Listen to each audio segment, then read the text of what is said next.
सिर्फ बारिश या साजिश, एशिया का सबसे बड़ा स्पोर्ट इवेंट पानी पानी हो गया। दूसरा अहम तरीन मुकाबला भी दरमियान में रोकना पड़ा। पहला पाक भारत मैच भी मुकम्मल नहीं हो सका था। दोनों टीम्स को एक एक पॉइंट मिला था। बारिश के कवी इम्कानात और पाकिस्तान की बार बार दरख्वास्त के बावजूद मैचेस कोलंबो से मुंतकिल नहीं किए गए। क्रिकेट काउंसिल के भारतीय सरबराह पर शकूक व शुबहात पैदा हो रहे हैं और एशियन क्रिकेट काउंसिल की अहलियत पर भी कई सवालात उठ गए हैं। मैदान पाक भारत हाई वोल्टेज टाकरे के लिए सजा, लेकिन बारिश ने मैच रुकवाने की ठानी। बिजलियां कड़की आसमानी, ग्राउंड हुआ पानी पानी, रकम होती रही बादलों के चौके छक्कों की कहानी।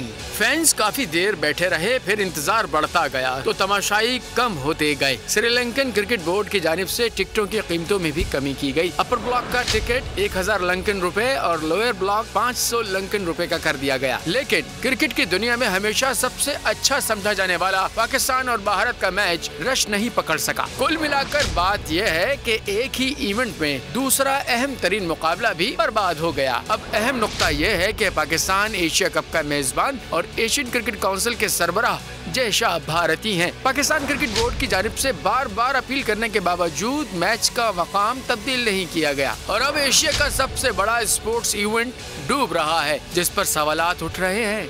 पहला सवाल यह है कि कहीं जय शाह नरेंद्र मोदी के इंतहा पसंद और इंसानियत दुश्मन माइंड सेट वाली शख्सियत तो नहीं? ऐसा तो नहीं कि पाकिस्तान क्रिकेट बोर्ड को नुकसान पहुंचाने के लिए इवेंट को साजिश के तहत तबाह तो नहीं किया गया? इवेंट की बर्बादी से एशियन क्रिकेट काउंसिल की अहलियत पर भी सवालात उठ रहे हैं। दोनों ममालिक के अवाम जानना चाहते हैं कि एशियन क्रिकेट काउंसिल चलाने वाले क्या इस काम के अहल हैं या नहीं।